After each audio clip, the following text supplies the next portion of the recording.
Assalamualaikum warahmatullahi wabarakatuh. Waalaikumsalam. Bismillah, alhamdulillah, la haula wa la quwata illa billah ma ba'du. Pemirsa TVNU Lingi dan juga sahabat Anissa dimanapun berada, berjumpa kembali dalam talk show Mampir Ngumbi. Masih bersama sahabat-sahabat Anissa dan khususnya kita masih berada di keluarga besar RSU Anissa di Bajang Talun. Pada kesempatan kali ini kita bersama dengan seorang apoteker dari RSU Anissa. Beliau adalah Bapak Ari Sugiarto, sarjana farmasi, yang tentunya pada kesempatan kali ini kita akan membahas tentang program pemerintah yang namanya Gema Cermat atau Gerakan Masyarakat Cerdas Menggunakan Obat. Selamat siang Pak Ari. Selamat siang. Bagaimana kabarnya? Alhamdulillah baik. Ini kita take sebelum puasa, maka persiapan kita juga nanti menjelang hari puasa atau bulan Ramadan. Karena ini masih belum Ramadan, saya mau bertanya, sudah sarapan Bapak Ari? Alhamdulillah, sampun. Oh, berarti aman. Oke. Pak Ari, pemerintah menggulirkan gerakan masyarakat cerdas menggunakan obat. Ini sebuah program apa dari pemerintah, Pak Ari? Oke, baik, terima kasih. Sebelumnya pertama-tama marilah kita panjatkan puji dan puji syukur ya kehadirat Allah Subhanahu wa taala yang mana pada hari ini kita berjumpa kembali nih ya bersama TVNU setelah kurang lebih 8 bulan ya. Kemarin terakhir ketemu di acara kajian khusus Ramadan. Ini mau Ramadan kembali. Alhamdulillah kita semua dalam keadaan sehat. Baik, kembali ke topik ya. Jadi hari ini kita akan bahas terkait Gema Cermat ya, Gerakan Masyarakat Cerdas Menggunakan Obat. Ini dimana merupakan program pemerintah yang terutama dikhususkan untuk para profesi apoteker, di mana kita diberi tugas oleh pemerintah ya dengan tujuan untuk memberikan pengetahuan edukasi kepada masyarakat sehingga masyarakat bisa menggunakan obat itu secara bijak, secara tepat, secara cermat gitu ya, sehingga pengobatannya lebih berhasil gitu ya, harapannya dapat meningkatkan angka kesakitan sehingga masyarakat bisa lebih sehat. Pada intinya seperti itu, Ustadz Adi. Oke. Berarti ini merupakan program pemerintah untuk meningkatkan kualitas dari tenaga medis, terutama di bidang farmasi ya, apoteker. Iya betul. Jadi kebetulan kita yang diberi mandat ini ya untuk pemantauan ya terkait terapi kepada masyarakat sehingga kita lebih ditugaskan untuk mengedukasi kepada masyarakat pada umumnya sehingga lebih terapi obat yang digunakan masyarakat lebih tepat. Oke. Gerakan ini muncul inisiasinya dari ingin memberikan pengetahuan kepada masyarakat atau memang sudah ada banyak kasus yang terjadi terkait dengan obat-obatan ini Pak di masyarakat ini? Iya baik. Jadi memang ada beberapa ini ya poin penting ya yang nanti yang diharapkan dapat tersampaikan kepada masyarakat. Jadi kalau menggunakan obat itu masyarakat itu diharap tahu ya terkait 5O Pak 5O. Ustadz tadi ya. Ada 5O. Yang pertama itu obat masyarakat harus tahu obat itu nama dan kandungannya apa. Jadi kalau menggunakan obat itu boleh bertanya secara aktif kepada kita ya yang profesi sebagai apoteker baik di instansi rumah sakit maupun apotek, tanya ya kalau dapat obat itu harus wajib tahu yang pertama obat itu nama dan kandungannya apa. Itu yang pertama. Yang kedua obat itu khasiatnya untuk apa ya. Jadi kalau kita misalkan beli obat, dikasih obat itu harus tahu ini khasiatnya untuk apa ya, banyak macam mulai dari nyeri, analgesik, anti mual ya, anti konvulsi, anti kejang dan lain sebagainya, banyak macam sekali. Kita ke kita nanti misalkan mendapatkan obat silahkan, itu yang kedua. Yang ketiga dosis ya. Jadi ya. Saat minum obat itu kan harus tahu ini diminum berapa kali sehari, minumnya seberapa. Itu kalau belum dikasih tahu, monggo silakan ditanyakan.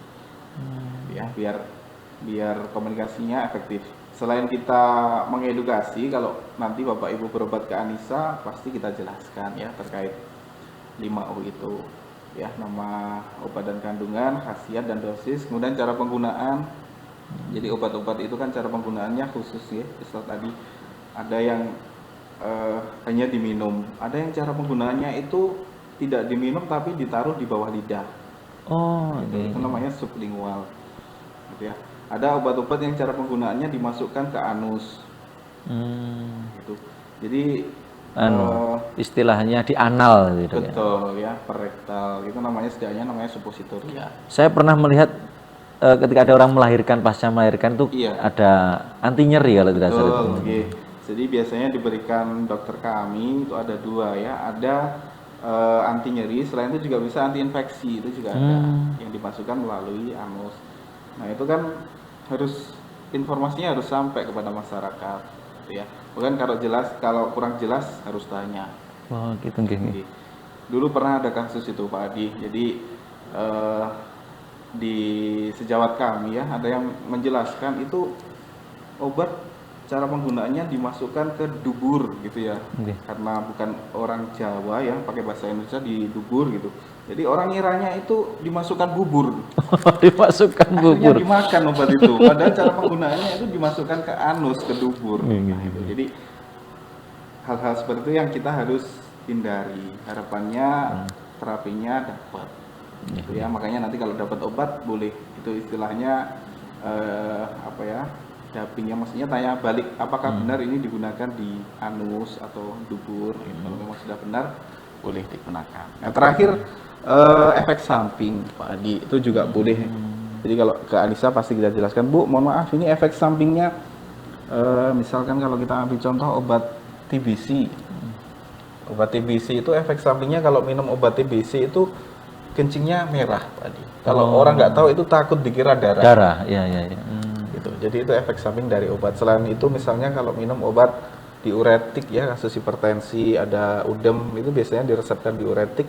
Itu efek sampingnya sering berkemih di pagi hari kalau diminum pagi. Nah, gitu ya. Jadi kalau nggak tahu kenapa ini tiba-tiba saya hari ini kok kencingnya banyak sekali. Nah, gitu ya. Padahal itu efek samping dari obat. Jadi hal-hal seperti itu harus kita informasikan ya kepada pasien biar harapannya pasien juga tahu dan tidak kaget akhirnya tetap melanjutkan terapinya. Kalau guyonan konco-konco santri itu ada obat yang tidak ada efek sampingnya. Apa itu itu? obat kuat, efeknya ke depan bukan ke samping. Iya, Efeknya ke depan tidak ke samping. Betul sekali itu. Terkait dengan yang di anal lewat dubur tadi, ini mumpung nanti menjelang puasa itu kan berarti tidak boleh memasukkan sesuatu ke dalam lubang, termasuk diantaranya kan dubur, berarti nanti membatalkan puasa kan. Nah, ini juga harus dipahami. Oh, apa ada obat yang dianalkan atau dimasukkan melalui dubur? Ada ya Pak Arya? Ada betul. Jadi ada sediaan. Jadi 5O tadi yang pertama kita obat resume. itu nama dan kandungannya apa? Nama dan Yang kandungannya. kedua, khasiatnya harus tahu khasiatnya itu untuk apa? Khasiatnya. Ya. Anti nyeri, obat panas, apa obat pilek, nah, itu harus. Selain kita menginformasikan, kalau Bapak Ibu belum tahu boleh tanya ya. Kemudian dosis ya tadi ya, dosis harus tahu berapa kali minumnya. Kemudian pagi atau siang hari minumnya, nah gitu ya, itu boleh ditanyakan. Terus ya, cara penggunaan, tadi ya, yang terakhir efek samping. Itu perlu kita sampaikan. Berikutnya pengelompokan obat ini apa saja Pak Ari? Oh iya, baik. Mungkin sebelum ke situ sekilas sedikit saya jelaskan terkait ini ya Pak Adi. Cara yang masih terkait hubungan dengan dagu sibu tadi, apa namanya, gema cermat. Sedikit aja mumpung masih teringat, Jadi saat orang menggunakan ini gema cermat harus memperhatikan namanya dagu sibu ya, dapatkan ini yang poin pentingnya. Jadi saat mendapatkan obat itu harus di tempat yang legal. Ya, kalau di sini kan di rumah sakit, kemudian boleh juga di apotek. Ya, itu yang poin penting, jangan beli di warung-warung yang di situ tidak berizin ya, notabene yang tidak ada izin dari dinas kesehatan. Nah, itu yang pertama, dapatkan. Kemudian gunakan. Jadi gunakan obat sebagaimana instruksi dari tenaga medis yang berjaga ya. Kalau di apotek juga ada apoteker yang teman kami yang standby di apotek. Kalau di rumah sakit juga ada ya teman kami yang nanti memberikan edukasi ya terkait obat. Kemudian disimpan ya, disimpan harus tahu cara penyimpanan itu kan juga macam-macam ya Pak Adi. Jadi kalau obat itu cara penyimpanan yang paling penting itu ada suhu kamar ya. Suhu kamar itu yang antara sekitar 25 hingga 30 derajat. Itu yang paling sering digunakan untuk menyimpan obat yang paling banyak. Kemudian ada suhu sejuk ya, berkisar antara 15 hingga 25 derajat gitu ya. Kemudian ada lagi suhu dingin gitu ya, 8 hingga 15 gitu ya. Itu boleh disimpan di kulkas ya, di kulkas. Kemudian ada lagi suhu freezer ya, suhu beku ya, berkisar antara suhu minus misalkan 15 hingga 0 gitu ya, boleh juga digunakan. Jadi tempat penyimpanan itu juga ada aturannya gitu ya. Jadi setiap obat beda-beda. Jadi Tidak sembarangan ya. setiap obat itu beda-beda, harus disesuaikan dengan suhu penyimpanannya itu. Jadi kalau suhunya harus disimpan di bawah 25 misalnya, di suhu kamar tidak terkendali ya mending dimasukkan di kulkas. Tapi bukan kulkas di freezer ya Pak Adi ya, di pintunya atau di bawah. Biasanya di lemari pendingin itu ada kotak khusus untuk medisin atau obat-obat gitu. Betul, okay. Ya, kemudian buang ya, cara membuang obat itu kalau kita beli itu biasanya kalau orang nggak tahu kan langsung dibuang ya di tempat sampah. Betul. Nah, itu tidak disarankan ya untuk kita ya, untuk masyarakat. Karena apa? Orang kalau nggak tahu bisa nanti misalkan orang gila atau apa yang mengkorek-korek sampah, mengambil sisa makanan tuh ada obat diminum, nah itu bisa jadi. Nah, yang kita sarankan itu cara pembuangannya dibuka dulu ya dari kemasannya, kemudian dihancurkan, disimpan di tanah. Di apa istilahnya ya? Digali ya, dimasukkan ke tanah. Dihancurkan, kemudian dibuka dari pembungkusnya, Iya. dihancurkan, kemudian dimasukkan tanah. Iya, dimasukkan tanah. Kalau yang kita sarankan seperti itu. Oke, baik, kembali ke Pengelompokan pengelompokan ya. Jadi pengelompokan obat itu kan macam-macam. Kalau kita ambil dari macam-macam golongan obat, itu ada obat bebas. Ya, obat bebas itu yang berlogo, kalau Pak Adi beli obat mungkin logonya itu hijau Pak Adi. Hijau. Yang logo hijau itu boleh dibeli oleh siapapun. Nah, itu ya di warung-warung misalnya obat panas ya, paracetamol, nah itu boleh. Itu golongan obat bebas. Ada lagi golongan obat bebas terbatas. Itu golongan yang perlu apa ya istilahnya, perhatian khusus Pak Adi. Itu yang logonya itu warnanya biru. Warna biru. Di kemasan obatnya itu di situ ada bundaran gini ya, logo, dalamnya biru. Oh, itu namanya obat golongan bebas terbatas. Jadi boleh dibeli dengan batasan tertentu, dengan pengawasan apoteker tentunya. Itu berarti ada juga yang biasanya dijual di minimarket juga, yang warna biru. Oke, kalau bukan, kalau bebas terbatas itu ranahnya toko obat yang boleh Toko obat itu di apotek berarti Iya, biasanya. jadi ada yang dilegalkan juga itu namanya toko obat. Toko obat itu penanggung jawabnya tenaga teknis kefarmasian, bukan apoteker Pak Adi. Nah, itu boleh menjual obat golongan bebas terbatas. Oh, jadi beda ya antara toko obat dengan apotek Iya, beda. betul, beda. Jadi sama-sama legal, nah tetapi ranahnya kalau di obat bebas terbatas itu boleh dijual di toko obat. Baru kalau nanti obat-obat keras, antibiotik itu yang boleh menjual di apotek. Apotek. Tentunya dengan paracetam gitu ya. Berikutnya tadi obat keras. Obat keras itu logonya ada K gitu Pak Adi. K lingkaran warna merah. Merah.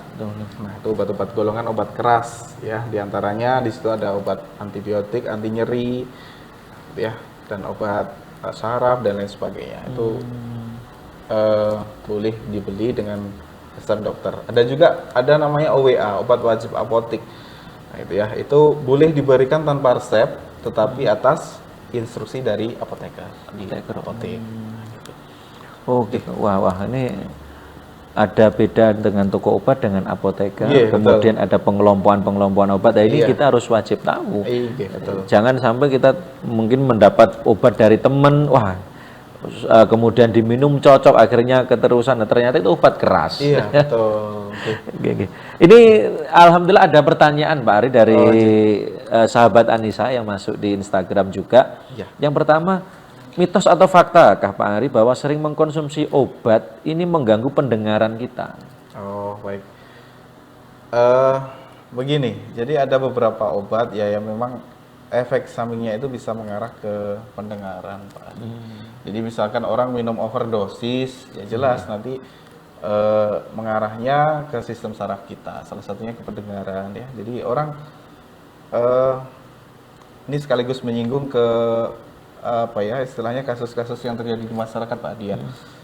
Misalnya kita ambil komik Obat itu, batuk. iya, itu sering disalahgunakan, Pak Adi. Jadi anak-anak yang suka di jalan-jalan gitu ya, Ya. sering ditemui kasus misalkan mau beli komik 2 box. Nah, gitu ya. Beli komik 2 box.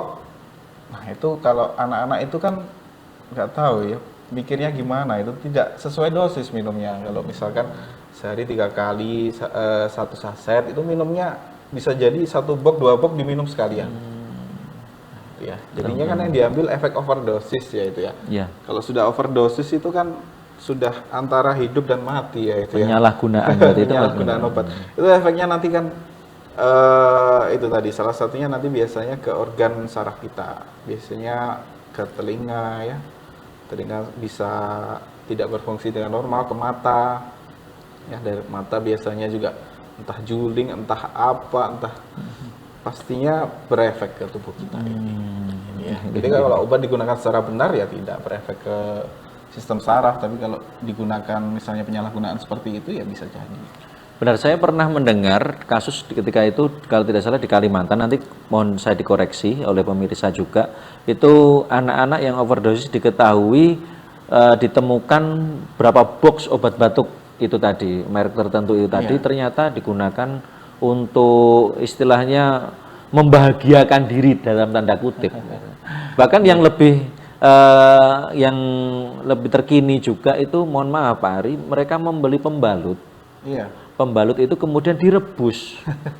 Ketika ditanya, oh cairan di tengah pembalut itu loh Pak Ari. Wah, gitu ya. ini berbahaya sekali. Kemudian mereka minum dan sebagainya. Apalagi yang ya agak populer kemarin itu ngelem. Iya, pakai lem ya. Pakai lem, Masya Allah. Populer nggak tahu ini. Wah. Gini. Apalagi kadang beli obat-obat yang beberapa dicampur kemudian menimbulkan efek mereka menjadi lebih terasa ngefly dalam tanda kutip. Wah. Iya, Gini, betul. gini. Ini memang hal-hal itu yang kita arahkan lah. Jadi biasanya kalau saya berpraktek itu harus kita cermati yang beli itu siapa. Kalau misalkan yang beli anak-anak pang, ya udah nggak usah kita kasih, gitu ya. Kita kasih sesuai dosis terapi ya, misalkan 1 atau 2 gitu. Okay. Tapi mereka kalau menggunakan obat-obat itu sampai mabuk, biasanya mereka memang gangguan pendengaran. Ketika ditanya, hah? Gitu. Iya, itu saat kondisi masih obat bereaksi. Obat bereaksi. Tapi setelah itu nanti efeknya juga bisa ke pendengaran. Ya, efeknya kalau sudah normal pun loh kok jadi bisa sampai ke permanen ya Pak? Iya, bisa ke pendengaran, bisa ke mata, itu yang paling sering. Iya. Kemudian ada pertanyaan kedua, apa yang terjadi ketika lupa mengkonsumsi obat yang telah diresepkan Pak? Oh ya. Baik, jadi memang macam-macam ya. Ada persepan. Jadi misalkan kalau obat KB, gitu ya, itu kan harus diminum rutin ya Pak Adi ya. Jadi setiap hari kan minum 1 tablet. Tapi kalau lupa ya nggak boleh didobel. Gitu ya, bolehnya ya besoknya waktu ingat harus diminum. Nah, gitu. Tapi itu kalau obat KB. Kalau obat-obat yang lain misalkan anti nyeri ya gitu ya. Kalau minum anti nyeri terlupa ya sama, tidak boleh didobel. Nanti kan kalau orang awam mikirnya kalau minum obat double itu lebih ngijoli yang kemarin, itu tidak diperkenankan. Nggak seperti hutang loh ya. Nggak boleh hutang ya. Apalagi antibiotik itu juga harus diminum rutin. Kalau sehari 3 kali ya jedanya bagusnya setiap 8 jam sekali. Masuk ke antibiotik Pak Ari, ini banyak orang yang mungkin sedang mengalami sakit, mungkin habis terkena pisau atau sebagainya, kemudian tiba-tiba beli antibiotik aja tanpa resep, kemudian atau mungkin anti nyeri itu kalau tiba-tiba beli sendiri tanpa resep atau mungkin anjuran dari tenaga medis gimana teman? Jadi persepsi masyarakat itu sangat simpang siur Pak Adi. Jadi saya praktek di lapangan itu ada beberapa kasus misalkan beri antibiotik. Setelah kita telusur, Pak, buat apa gitu ya? Badan saya kejulinu, tapi yang dibeli antibiotik. Itu sering terjadi ya. Misalnya pabrikannya terkenal itu Super Tetra. Ya, jadi Super Tetra mau beli Super Tetra, Pak, buat badan saya pegel linu gitu ya. Itu kalau ada profesi kita masih diingatkan. Pak, Bu, ini bukan obat pegel linu, Pak. Ini kan obat buat anti infeksi. Nah, minumnya juga harus minimal misalnya 3 atau 4 hari. Nggak boleh hanya minum 1 atau 2 kali. Nah, gitu ya. Jadi kita arahkan. Jadi obat-obat itu kan ya memang obat-obat yang berdasarkan dengan resep dokter ya untuk pengeluarannya. Jadi kalau ada obat-obat OWA baru bisa kita berikan tanpa resep. Jadi intinya banyak paradigma masyarakat yang harus kita luruskan ya, terutama itu tadi.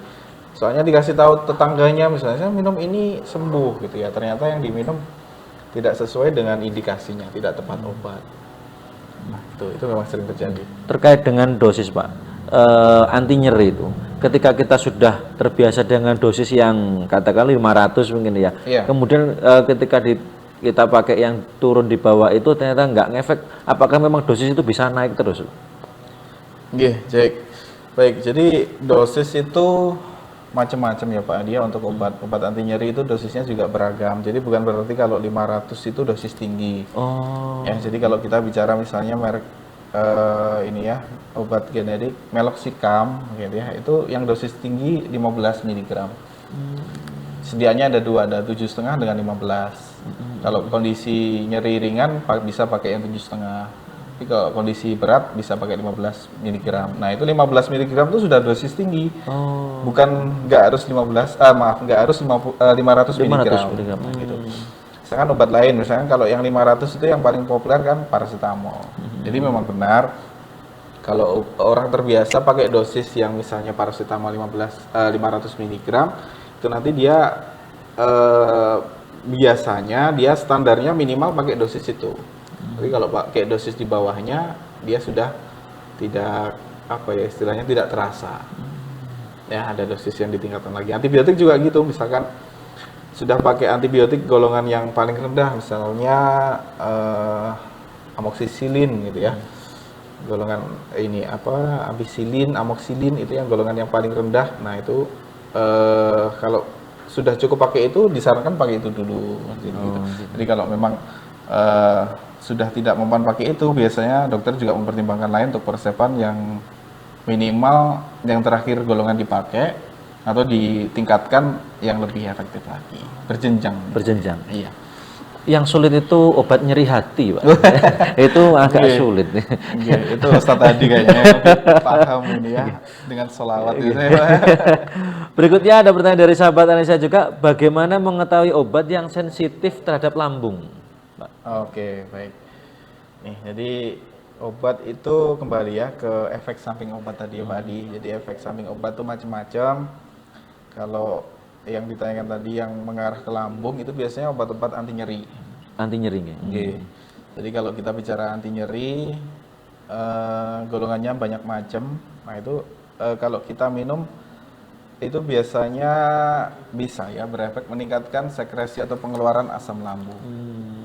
Ya, harapannya pengen mengobati nyeri. Ya, pengen mengobati nyeri, tetapi dengan minum anti nyerinya itu malah justru lambungnya kambuh. Nah, itu yang perlu kita waspadai. Waspadai.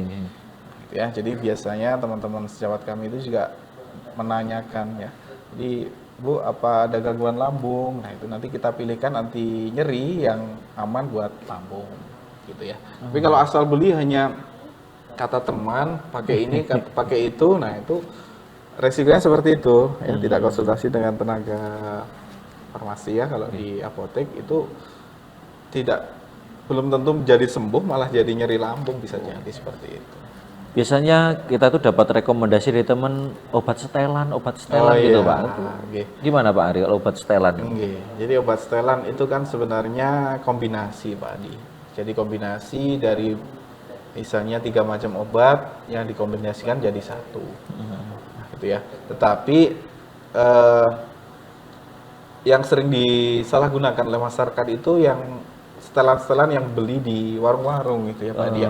Yang mereknya macam-macam, ada mur dengkul, kalau nggak gitu ada apa ya itulah top gusi atau apa gitu ya. Yang dimana yang buat itu oknum ya, bukan tenaga farmasi yang hanya racik-racik dibungkus plastik dijual.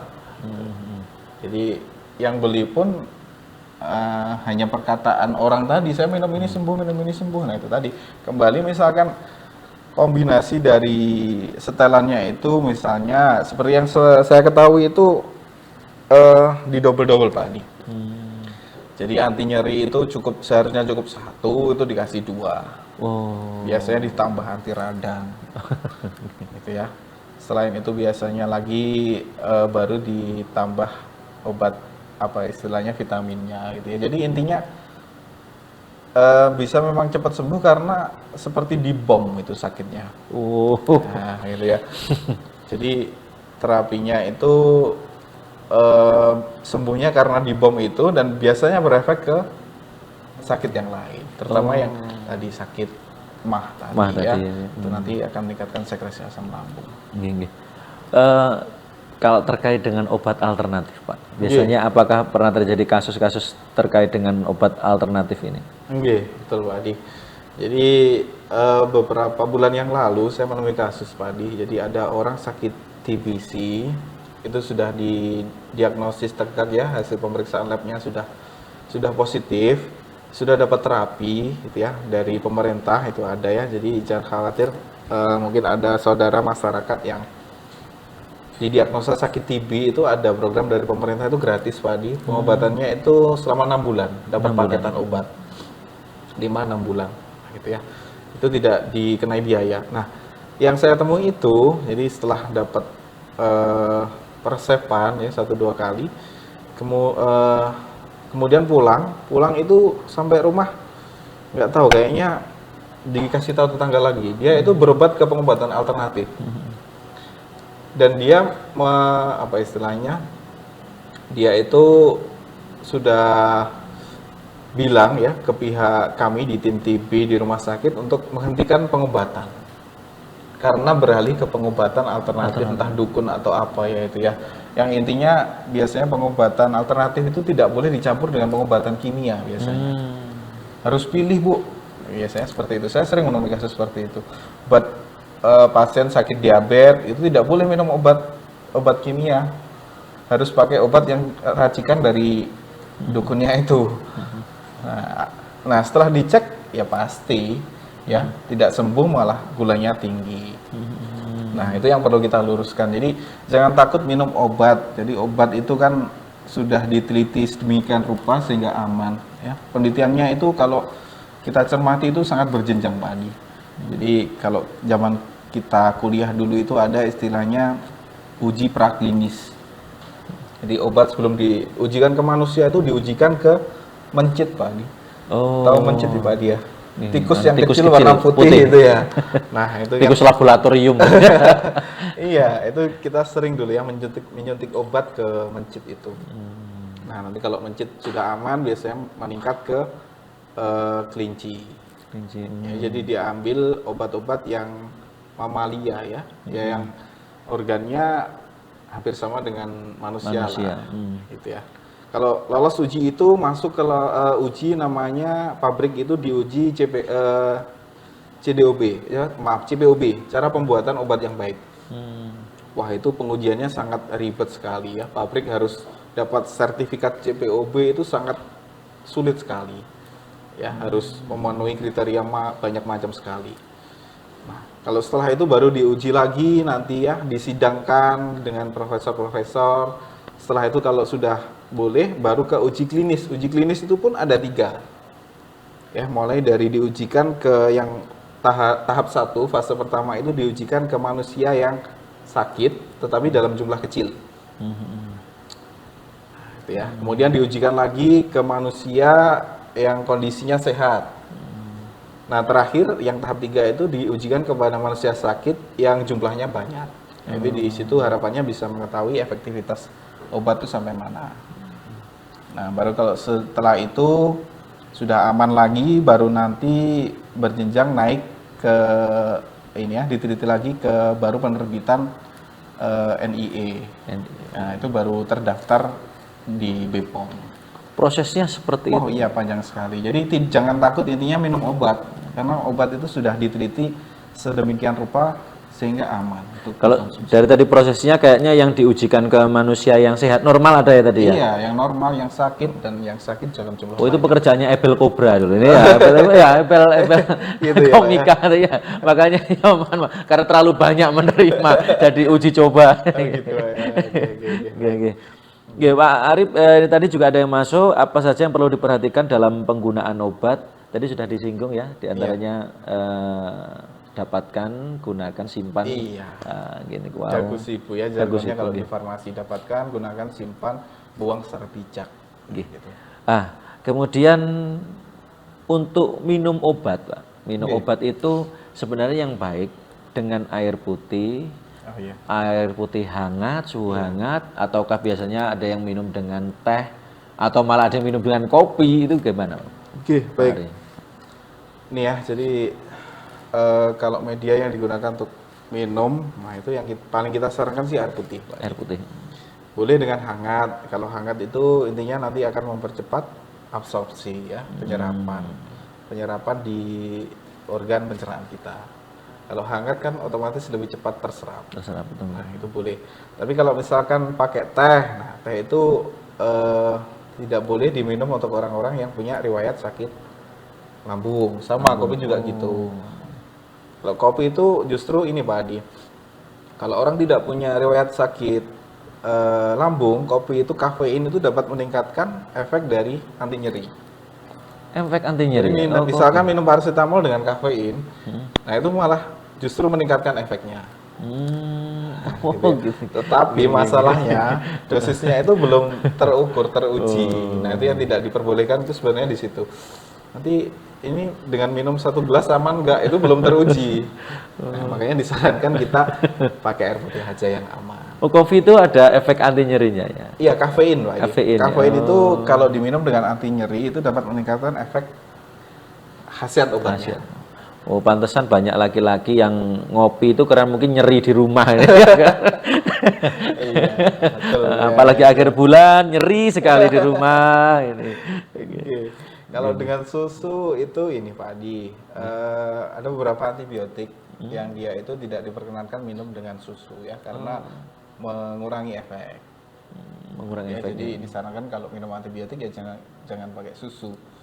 Akhirnya kalau anak-anak misalkan bayi, nah itu mungkin bisa pakai air gula. Air gula. Nah, boleh. Surplus lah istilahnya ya, kalau sediaan yang beredar, jadi pemanis yang rasa-rasa itu lebih aman. Kalau yang biasanya nggak bisa pakai air kemudian pakai pisang itu? Kalau pakai pisang sejauh ini itu kan pembahasannya namanya interaksi obat ya Pak. Interaksi, ya. Interaksi obat dengan makanan. Sejauh ini kalau dengan pisang masih aman sih. Aman, Tidak ada apa istilah penelitian yang apa istilahnya urgent sehingga tidak boleh minum obat dengan pisang. Jadi boleh mempermudah kan biasanya pakai pisang. Kalau setelah minum obat kemudian minum air kelapa atau mungkin kelapa muda, dengar-dengar kata orang-orang itu nanti bisa menetralisir obatnya, akhirnya nggak manjur obatnya. Iya, jadi betul ya, kalau air kelapa itu sifatnya kalau di istilah kami itu antidotum Pak. Antidotum itu penawar racun. Penawar racun. Ya, makanya pernah ada ya penelitian yang memang kalau misalkan tidak ada apa ya di daerah terpencil misalkan belum menemukan obat, kalau kondisi racunan gitu ya biasanya cari air kelapa ya minum. Nah itu memang pernah ada ya bersifat antidotum ya, menetralisir apa ya istilahnya racun detok gitu ya. Oke. Kemudian lah karena ini kita kurang lebih seminggu lagi akan menunaikan ibadah puasa Pak. Mungkin bagi yang sedang sakit kemudian punya tanggungan untuk minum obat, resep untuk minum obat di bulan puasa atau ketika berpuasa bagaimana Pak? Pak Ari? Ya, baik. Kalau obat tentunya kalau bulan puasa itu yang paling laris ya di pasaran itu kan vitamin Pak Adi ya. Vitamin dan madu. Ya, itu juga disarankan jadi untuk memperkuat stamina. Stamina. Jadi saat buka dan sahur, monggo misalkan mau istilahnya lebih kuat, boleh ya pakai suplemen, tapi yang aman itu ya suplemen vitamin atau madu, yang terutama yang sudah terdaftar ya, terdaftar di izin BPOM-nya. Nah, kemudian untuk obat-obat ini biasanya mengkonsumsi juga obat kronis Pak Adi. Obat kronis itu yang harus diminum setiap hari. Nah, ya, jadi kalau minum obat yang biasanya sehari 3 kali gitu ya, yang harus diminum sehari 3 kali itu boleh berkonsultasi dengan dokter. Nanti akan diganti obat yang dosis lazimnya boleh diminum 2 kali. Biasanya karena penyakit jantung Iya, atau pengencer yang darah harus, itu ya. jadi bukan halangan untuk tidak berpuasa. Ya, jadi silakan nanti konsultasi ke dokter atau apoteker yang kita jembatannya untuk persiapan nanti akan diganti. Kemudian untuk antibiotik juga gitu, misalkan ada yang diminum 3 kali, itu kan disarankan setiap 8 jam sekali. Jadi ya boleh diminum yang sehari 2 kali. Nanti konsultasikan aja ke dokternya ada. Jadi dari segi terapinya tetap dapat, puasanya juga tetap bisa, bukan jadi kendala alasan karena minum obat gitu ya. Iya. Kemudian apa istilahnya, orangnya juga tetap terkendali ya, tetap sembuh gitu ya, terkontrol. Pak, kalau vitamin dalam kondisi sehat itu banyak yang mengkonsumsi vitamin C atau mungkin minuman yang bervitamin C. Apakah memang kalau kondisi sehat untuk stamina itu memperbanyak konsumsi vitamin C itu, Pak? Oke, boleh. Vitamin C itu pada prinsipnya kan khasiatnya sebagai meningkatkan daya tahan tubuh, Pak Adi. Jadi boleh nanti misalkan pengen sehat, misalkan mau bekerja berat gitu ya, wah ini saya mau kerja proyek, mau lembur, boleh didoping pakai vitamin C. Akan tetapi juga harus dipertimbangkan vitamin C itu macam-macam tadi. Ada yang bisa mempengaruhi lambung lagi. Jadi harapannya sembuh, ternyata dia punya apa istilahnya lambungnya bermasalah, akhirnya Betul. tidak jadi sehat. Nah itu ada. Ini kalau kita ya, itu kita carikan yang sedianya itu ester. Ester itu yang lebih aman, turunan dari vitamin C yang khasiatnya masih tetap buat meningkatkan daya tahan tubuh, tetapi aman buat lambung. Nah, itu. Jadi ada pilihan-pilihannya. Itu vitamin C. Ya, kemudian ada sekarang yang lagi tren itu yang gabungan ya, CDEZ. Itu kemarin sempat tren saat Covid, paling ya lumayan diburu di masyarakat ya. Karena ya memang kombinasi itu diperlukan ya, vitamin D, vitamin E. Kemudian Apalagi yang agak mahal itu katanya yang namanya kalau nggak salah Inbus atau apa oh itu baik, ya Imbus. Imbus itu salah satu kandungannya di situ ada esinase, esinasea ya. Itu sama ya, vitamin C untuk meningkatkan daya tahan tubuh. Yang sifatnya lebih untuk mempercepat penyembuhan. Oh gitu. Oh penyembuhan. Iya. Jadi karakteristik vitamin itu macam-macam. Ada yang baik diminum saat kondisi sehat, ada yang baik diminum saat kondisi sakit. Nah, itu. Jadi kalau kondisi sakit tuh sepertinya tadi yang ditanyakan seperti Imbus. Kalau kondisi sehat ada yang temennya Imbus misalnya kayak Imunos. Nah, itu kondisi sehat minum itu lebih bagus. Ya, jadi menjaga karakteristiknya macam-macam. Oke. Alhamdulillah luar biasa sekali pengetahuan ilmu yang kita serap hari ini. Kita mampir ngombe ilmu-ilmu ini.